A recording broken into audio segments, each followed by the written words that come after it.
Welcome to the MS&Me Radio Network, a division of the Multiple Sclerosis Global Support Network. The following program broadcast is an original creation by the broadcast entity. Discussion within the following broadcast should be used for informational purposes only and is not a substitute for professional medical advice or consultation. Before considering application of any broadcast content in the following program, please consult your healthcare provider. If you feel you are having a medical emergency, please contact your local health services for immediate assistance. MS&Me Media and the Multiple Sclerosis Global Support Network do not guarantee or warrant the accuracy of information in the broadcast to follow. The Multiple Sclerosis Global Support Network provisions broadcast services to program hosts. Information discussed in the broadcast does not necessarily reflect the views, opinions, or goals of the network and are solely those of the show broadcast host.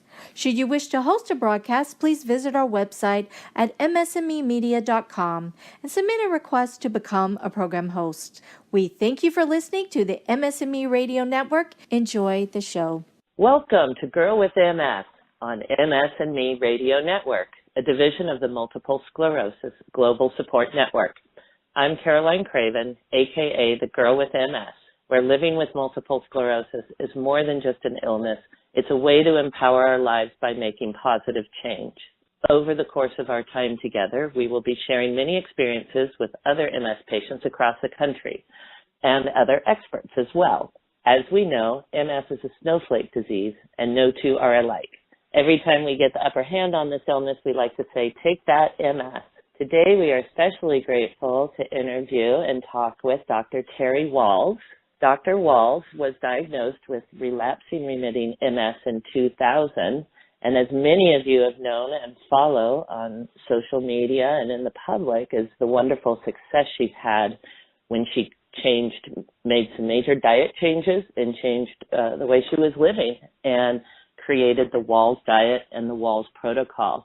So Terry's going to talk to us about her story and answer some questions, and we're really excited. So thank you, Terry, for coming and joining us today. Hey, thank you very, very much for the opportunity to share my story and talk about all the power that we have as individuals over our disease. Wonderful. God, this is great. Can you tell us a little bit about your diagnosis? I know sure. We have a lot of new timers here, a little bit about your diagnosis and then, So in 2000, I was diagnosed with relapsing remitting MS, and that was on the basis of 13 years earlier, of visual dimming in my left eye, and then a new problem, weakness in my left leg, stumbling. I had an MRI, spinal tap, and saw MS specialists at the Marshfield Clinic and then at the Cleveland Clinic who confirmed the relapsing remitting diagnosis. I am an academic internal medicine doc, and so I sought out the best center, which was the Cleveland Clinic, and took the newest drugs, but still declined nonetheless. Wow. And then when did you start realizing that by making some changes to your diet that you could help your MS? Well, it's a bit of a journey.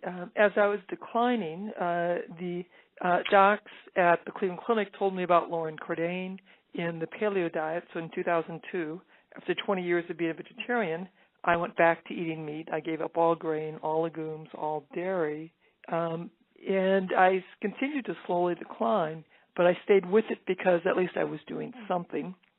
By 2003, my doctors told me I now had secondary progressive MS. I took mitoxantrone, and then I was placed on Tysabri. I continued to decline. I was then placed on Cellcept. And that's when I saw, the best people taking the newest drugs was not going to stop my slide into a bedridden and quite possibly demented life. And that's when I began reading the basic science and decided mitochondria were a big factor, and I would take a variety of supplements designed to support my mitochondria, which appeared to be slowing my decline.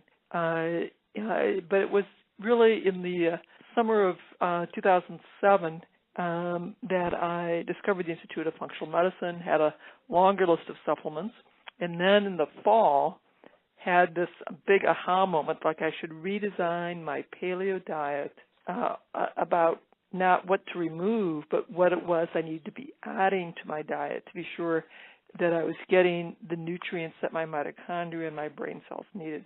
And so in December, I completed my research as to what this new diet should look like, and changed my diet. Still a paleo diet, but now a very structured one. And in 3 months, my fatigue was gone, my brain fog was gone, and I was beginning to walk around with a cane. And 6 months walking without a cane.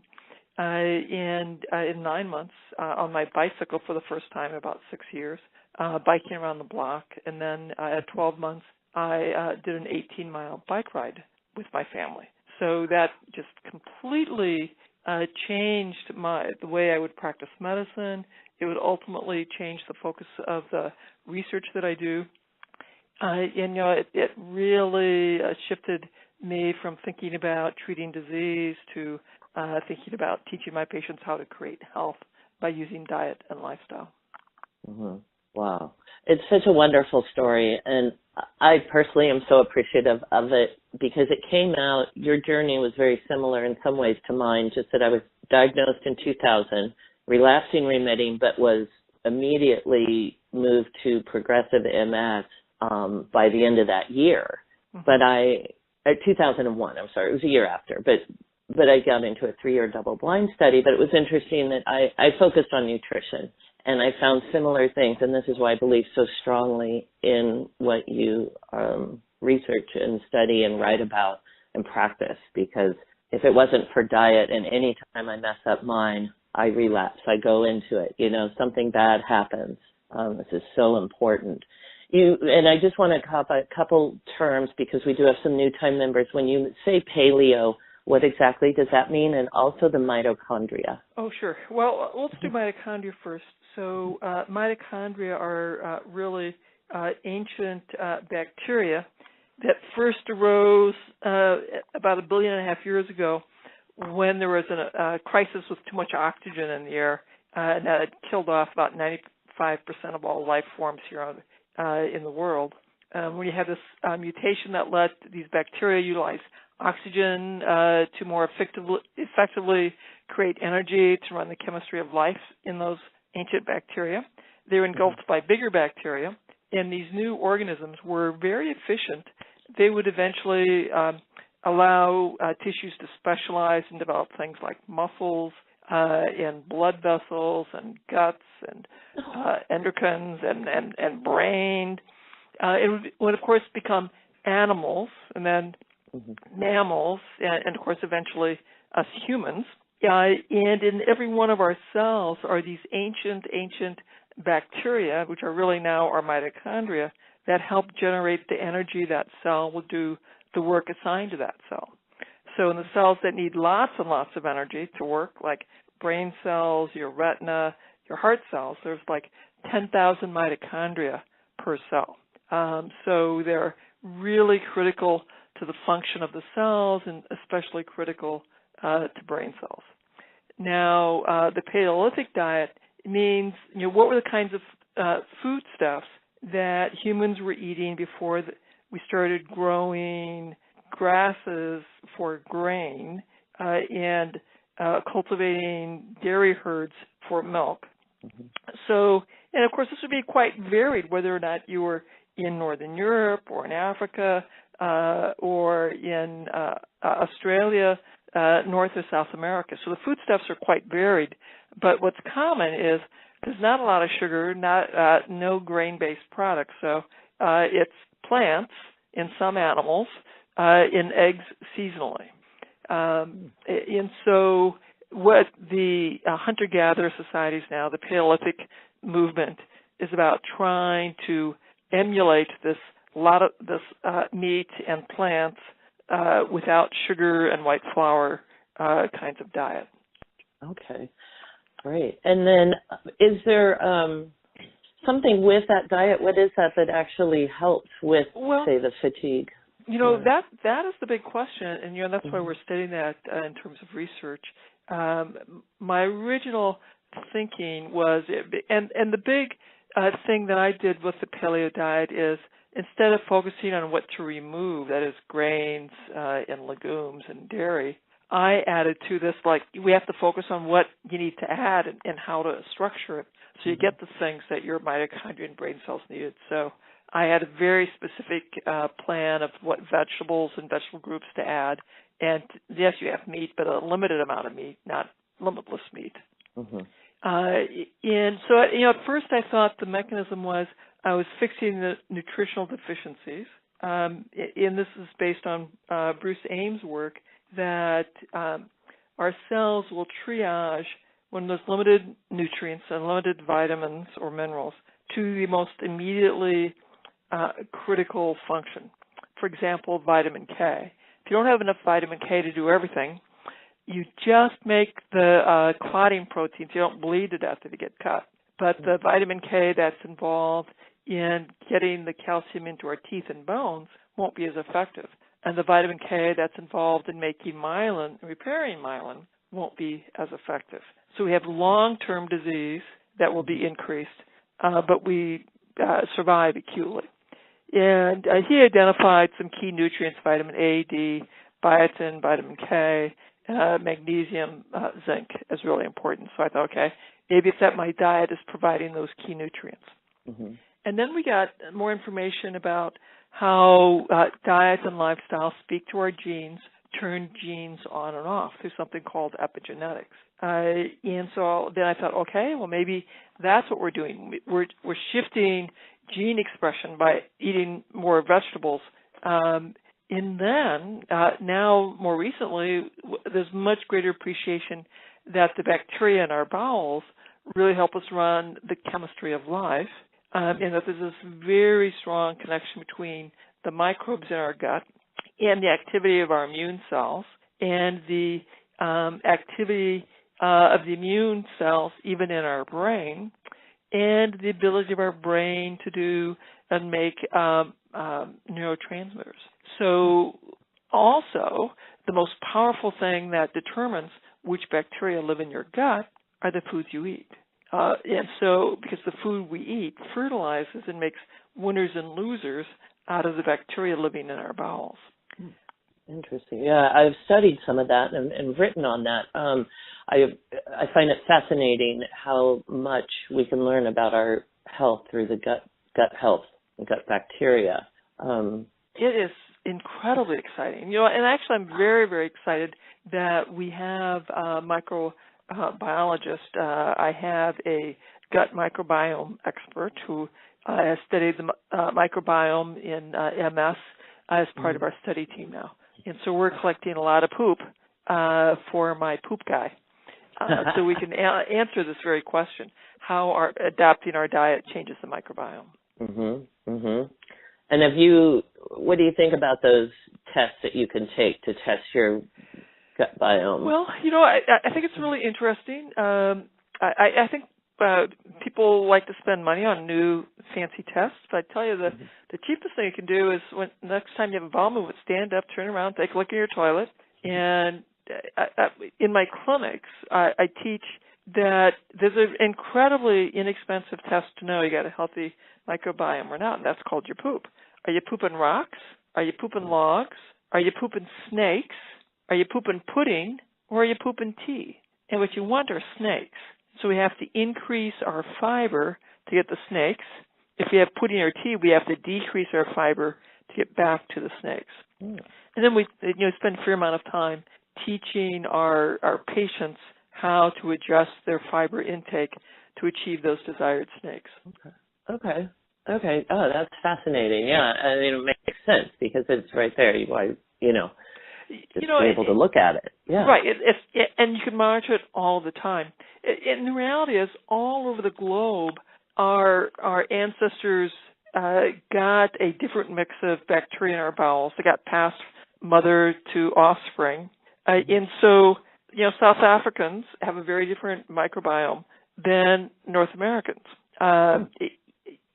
And so we don't really know what species you need. We probably are beginning to understand what metabolic functions you want to have covered by your microbiome. And the healthiest microbiome is found in people who are pooping snakes. So, my advice is really pretty simple. Eat lots of different kinds of foods, eat a lot of fermented foods, and watch your poop. And if you're not having snakes, you need more fermented foods, and you need more fiber. Okay. Wow, I like that. You mentioned your clinics. Could you tell us a little bit about your clinics? Sure. So I work half-time at the University of Iowa doing clinical research here. Lots of fun, very exciting. In addition, I have half-time where I'm doing either support for the big seminar I have once a year, which happens every August, or the concierge practice where I have people flying in from all over the globe, actually, to come spend a half day with me where we do a very comprehensive intake and assessment of all of the factors contributing to their current health status and what are the interventions that I think will be most powerful to them. And then we give them 6 months of support in adapting those recommendations. Oh, wow, that's great. What an opportunity for people. I love it. Yeah. And what I've done is we have this seminar, so it's basically like one giant intensive group consult where I help people do a review of their timeline of health and all of the environmental factors that contribute to their decline in health, and what are the interventions that will be highest leverage towards restoring their health. So it's a 3-day intensive consult as a group, or you can come one-on-one and see me and get this, a half-day intensive consult. Where do people go? Is that on your website there? If people wanted to find, right. Yeah. So we have information on my website, both about this great seminar that really is transformational, and about signing up for to be on the wait list for that consult with me. And just to make sure, I want to get the right URL posted up on our website. Is it drterrywahls.com? No, it's just Terry Wahls. Terry Wahls. And I'll send you information with little bio links to our website and links to some of the clinical trials that we're doing, so people could screen for that. And because we have some survey-based studies as well, so if people don't want to travel, if they complete the screener, then they get information about the survey-based studies that are also very powerful. That's very wonderful. In the survey-based study, you get a chance to complete the survey every 6 months for 5 years, and we can see how diet and environmental factors then are associated with what kind of health outcomes. So whether or not you're following the Wahls diet or the Swank diet or a Mediterranean diet or no diet whatsoever, this is incredibly valuable to have this 5-year follow-up study. Yeah, I can imagine. And when you mentioned something earlier about how you didn't see results in the beginning, but you stuck with it. And I know that can be very much challenging for people. They don't see that instant gratification. Boom, I cut gluten out and look at me now, or whatever it is. But could you talk a little bit about that? Well, it was a big deal to go from vegetarian to eating meat to I'm still declining. And people ask, why would I stay that way? I did because it was, I was doing something. I was beginning to take charge and some responsibility. And as I thought about it, if it's taken years for me to develop enough damage that I became symptomatic for my MS, it could probably take years for my body to repair itself. And so I needed to be patient. And it also felt very empowering, I am doing something. My choices, what I'm eating, is a part of my treatment plan. So I was very willing to hang in there. Now that I've fully understand nutrition far more effectively, when I have people make these interventions in clinic, and what we see in our clinical trials consistently have been people can perceive improvements within 100 days. It's not that they're completely better, but the vast majority can tell that their pain is less, their energy is better, their mood is better, the mental clarity is better. And so then it becomes very easy, much, much easier to continue to stay the course and stay with a dietary change. Mm-hmm. Right. Yeah, because once you start feeling those benefits, it makes it a lot easier, and then you really start feeling it. Because I know, at least with me, if I what I call relapse off my diet or what works for me, man, it comes back hard. Yeah. Yeah. In the public health world, when you're doing an intervention, trying to get people to eat more vegetables, that if you can get people to have one more serving of vegetables a day at the end of a year, that's considered like a home run. Mm-hmm. In our studies, consistently we've gone from an American average is about 1.5 servings of vegetables a day. We get people typically up to over 8 servings a day, and they're still at it a year later. And the only way you can affect that kind of change that is sustained is if people have symptom reduction. Mm-hmm. Because we'll all go back to eating that yummy sugared white flour because it tastes so good. And we're addicted to it. The reason we can have people be successful at changing their diet yet a year later is that they had symptom reduction. They feel better on the diet and worse when they cheat. Yeah. Wow. Yep. Symptom reduction. That's what we want. Could you tell us a little bit before we've got a few minutes, which is great, but I want to hear about the functional medicine, just to kind of a teaser as we go in. Yeah. So that's a way of thinking about health and disease that really looks at what are the root causes that are so damaging. The quality of your diet, the quality of your sleep, physical activity level, your microbiome, the social network. And because it's all of these factors that will interact with your particular unique DNA that will then lead to either your biochemistry in your cells working well, if you're making good health-promoting choices, or if you're making disease-promoting choices and exposures, it'll lead to the biochemistries of your cells not working very well, which over time leads to either improving health or worsening health. And so if people develop depression or MS, it's not because you are deficient in a drug. It's because one of these environmental factors interacted with your cells to create altered biochemistry that led to damage in development of disease. So if you get to the root cause, which is helping you understand what are these environmental factors and how can we address those environmental factors through diet, lifestyle changes, sometimes through vitamins and supplements, sometimes through short-term medication, then we can help you have your cells run the chemistry of life correctly.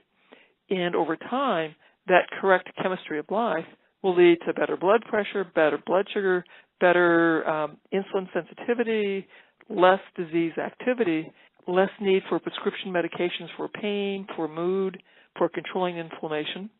And what we see time and time again is people need fewer and fewer drugs, lower doses of drugs, and eventually they're getting off medication after medication because they're well, because their cells are functioning well.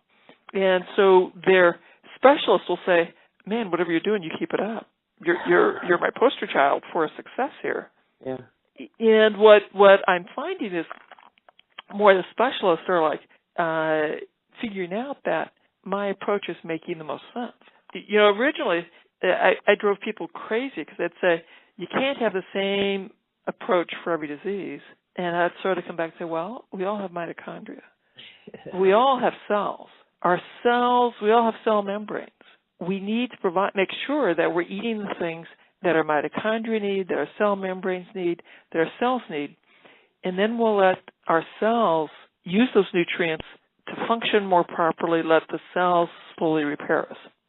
And so now instead of being seen as this eccentric oddity, more and more the specialists here at the university are seeing me as like, man, this brilliant visionary. Yes, and I tell you what, there's so many MS patients that just love what you're doing and so appreciate you because, whether we have tried it and found success or we will try it and find success, this is what MS is all about. It really is. I mean, I feel like you've absolutely nailed it, and it's exciting. And I know I've experienced my aspect of this, and it's very exciting. The other thing that I'm committed to is teaching my clinicians. So we have a clinician training program and training other health professionals. I'm committed to doing the research so we can have peer-reviewed published studies that show the difference in the mechanisms why this is helpful. And at the same time, I'm freely talking to the public about it, holding public events around the globe, training the public that you have control over so much because you choose what to eat and do. You can begin step by step improving the environment of yourselves. Yeah. And it's all about creating our own health. And I know you and I have talked about it. That's my upcoming book that I'm working on. But it's just a facet. It is. We can take charge. It empowers us. We just need the tools and the research and the people to guide us and lead us. Correct. You know, and their environment has many, many factors. Your sleep, your physical activity, your stress level, your diet quality, your social network. And you just begin at whatever part of the environment you're ready to begin at. Mm-hmm. And if you aren't ready to make your diet changes, you can certainly work on stress. You can work on physical activity level. You can work on social network. But begin the journey. Yeah, absolutely. Begin the journey. That's the best way and the perfect way to end our show or wrap it up. This has been absolutely wonderful. I know I can talk with you all day, Terry. Just invite me back anytime. As you can tell, I love talking about this stuff. Yeah, because I want to create an epidemic of health. That's my goal. Yes, you are. You absolutely are. This epidemic of health, and I love it. Remember, everybody will post it, but check out our website at terrywahls.com, WAHLS, TERRY, WAHLS.com. Thank you so very much for this opportunity. Okay. Well, that was great. Yeah. That was a good show. Thank you. Yeah, thank you so much. I really appreciate that. Appreciate you. That was good, and we'll definitely do more. And the lady who's organized this whole radio network has put together some shows, and she wanted to know if you wanted your own show. It's all on research. You know, anything people want to do. I can send you the information. I don't know if you want something else. You know, I'll talk with my team. I'm just trying to be mindful of how much to take on. But let me talk with my team, and who knows? You know, perhaps a once a month show might be something that my team thinks we could manage. Like that, or you know, have you once a month because I love having you all. But if there might be something there, you know, so I'll send over the information but I understand that completely because then you don't want to wear yourself too thin. Yeah. Sure. Or your brand, and I understand that too. I'm a brand expert, so I'm like, you got to be thinking everything at once. It's a lot to figure out, and it's helpful now that I have assistants. Okay, rely on my good friend Callie to help me manage all these decisions. Perfect. Well, so appreciate everything. Yeah, and I just sent you my bio. I think, but take a look. I think I have my research links in there too. Yes. Yeah, we do. And we have a bunch of publications there, so we got good stuff. I think you'll have what you need. Yeah, I think so. I think that's great. And then I want to do some other stuff like a blog article and of course, I mean, you know, my mind just starts racing. You bring up epigenetics. I was like, oh, God, right. You know, so excited. I know it is. It is so fun because now I have the basic scientists talking to me and we're beginning to have conversations about doing studies to look at the mechanisms of why we're having so much success. Yeah, it's very cool. And have you guys? Has anybody approached alcoholism with the same sort of similar approach? Oh, it'd be very effective. You know, certainly at the VA, we had people with drug dependence come through and do very well. I would think so. I know. I don't think they give that enough credence in a lot of things. It's amazing how when you're really nourished, how certain cravings you don't have. Correct. Yeah, you have to fix your microbiome. Correct. Well, you and I could talk for hours, but let's just schedule another interview. Okay, we will. All right. Okay, sounds great. Thanks, Terry. Bye-bye. Talk soon. I'll send you an email. Okay thanks. Bye-bye. Thanks. Bye.